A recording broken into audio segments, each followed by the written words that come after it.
असम के मुख्यमंत्री हिमंता बिस्वा शर्मा ने क्या कहा है इस वोटिंग को लेकर, सुनिए जरा। ইউডিএফৰ মুছলিম ভোটখিনি ক'ত গৈছে? কংগ্ৰেছলৈকে গৈছে। তাৰমানে কংগ্ৰেছ 100% এতিয়া মুছলিমৰ ৰাইজৰ সমৰ্থন প্ৰাপ্ত কংগ্ৰেছ এটাই দল। আগতে আমি সাম্প্ৰদায়িক দল বুলি আজমলক কৈছিলো, এতিয়া সাম্প্ৰদায়িক শক্তিখিনিৰ ভোট গোটেই কংগ্ৰেছলৈকে গুচি গ'ল। এতিয়া সাম্প্ৰদায়িক দল অসমত দুটা নাই, এতিয়া সাম্প্ৰদায়িক দল অসমত এটাই থাকি গ'ল যে কংগ্ৰেছলৈকে গোটেই মুছলিম মানুহৰ ভোটটো শিফ্ট হৈ গ'ল। मैं मुफ्ती समुन कासमी साहब आप से शुरुआत करना चाहूंगा और आपने ये बयान सुना असम के मुख्यमंत्री का। इनका ये कहना है कि मुसलमानों ने एक मुश्त होकर वोट डाला, ये असम का जिक्र कर रहे हैं। पोलिंग बूथों पर 100% वोटिंग हुई है, एक मुश्त होकर वोट डाला गया। ये इनका कहना है कि ये पोलराइजेशन नहीं तो क्या है? देखिए 1947 से और 2014 से पहले तक कांग्रेस ने मुसलमानों के अंदर यही एक भय और डर पैदा किया और उन्हें वोट बैंक बनाए रखा। इसमें कोई शक नहीं है कि कांग्रेस की वो पॉलिसी बहुत हद तक कामयाब है, मगर अल्लाह पाक का ये करम है कि तिलकल अय्याम नुदाविलुहा बैनन्नास, ये चेंजेस आते हैं और वो आए। नरेंद्र मोदी जी जब से प्रधानमंत्री बने मुसलमानों के कल्याण में या उनके विकास में कहीं कोई कमी नहीं हुई है। अगर आप देखें कि जो शांति और पीस है, समझना चाह रहा हूं कि क्या वही आप पोलराइजेशन की बात हिमंता बिस्वा शर्मा कर रहे हैं, आपको दिखा क्या? नहीं, मैं वही कह रहा हूं ना। देखिए उससे इनकार नहीं किया जा सकता। हाँ। उसका कारण क्या, मैं कारण के ऊपर बात कर रहा हूं कि क्योंकि उन्हें भयभीत किया और आज भी वो डर दिखा। किसने भयभीत किया?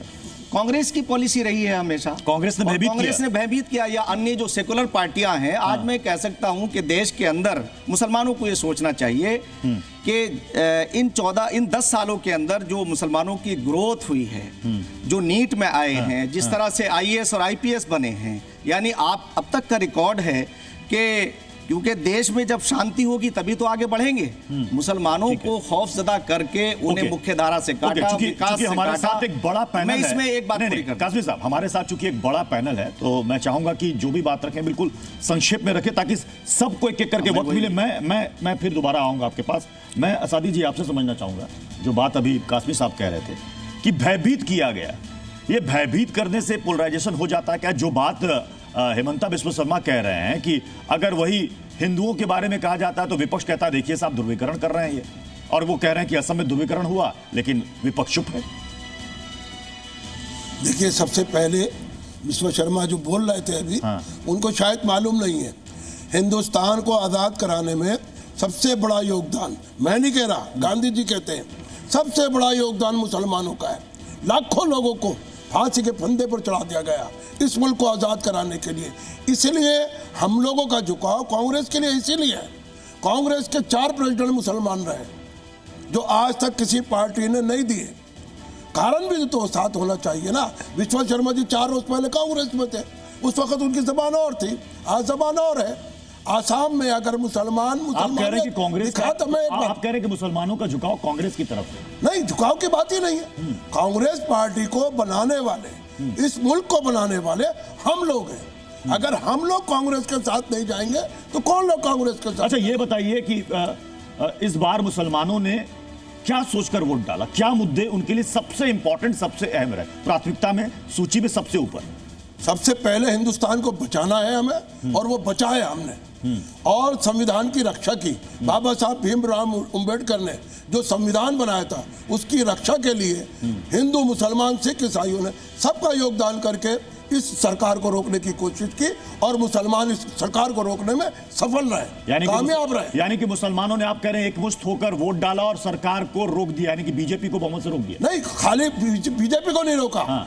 जितनी भी मुस्लिम पार्टियां थी जो मुसलमानों का ध्रुवीकरण करती थी, AIM हो चाहे या UDF हो, बदरुद्दीन अजमल 10 लाख वोट कांग्रेस से हटकर MIM क्या करती थी? MIM का मकसद ये था कि उन्होंने बी टीम होकर मुसलमानों बी टीम थी बीजेपी की। बिल्कुल, हमें 3-4 सीटें गंवानी पड़ गई। ठीक है, सेकुलर मैं चाहूंगा कि इस पर रंगरेज साहब आप रिएक्ट करिए। कह रहे हैं कि आप चुनाव में इसलिए उतरते हैं कि बीजेपी का सहयोग कर सके, अप्रत्यक्ष रूप से। आप बीजेपी की बी टीम।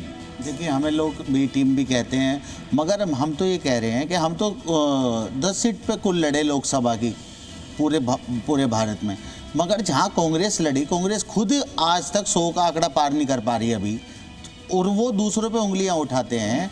तो मेरा कहने का मकसद है, जब तक आपका संगठन नहीं होगा, आपके लोग नहीं होंगे नीचे तक। आज भाजपा क्यों जीत रही है, उसका एक रीज़न है, क्योंकि उनका नीचे तक संगठन है और वो लोग काम करते हैं और जीतते हैं। दूसरी बात में जो आप पूछ रहे थे कि मुसलमानों के साथ क्या, मैं आपको एक आंकड़ा बता रहा हूँ प्रत्युष जी, कैसे मुसलमानों को हिस्सेदारी देने से सब पार्टियां कैसे बच रही हैं। 2019 में कांग्रेस जो है 34 उम्मीदवार उतारती है, मगर इस बार वो 19 ही मुस्लिमों को टिकट देती है। तो ऐसे अगर आप, मैं टीएमसी का बताऊं तो पहले 13 दिए, अब 6 दे रही है। सपा ने पहले 8 दिए, अब 4 दे रही है। जो भी मुसलमानों की वोट लेते हैं और सेकुलर बनकर अब उनको और लेकर आते हैं और कहते हैं हम तुम्हारी मुद्दों की बात करेंगे। जब मुसलमानों के घरों पर बुलडोजर की कार्रवाई हो रही थी और पुलिस जो है रोड पर मुसलमानों को जो अगर कोई अपराध कर देता था उनकी पिटाई की जाती थी या एनकाउंटर किया गया, जैसे मुख्तार अंसारी को जेल में जहर देकर मतलब आप ये कहना चाह रहे हैं कि मुसलमानों की असली हितैषी AIMIM है? बिल्कुल। और बाकी फिर क्या है?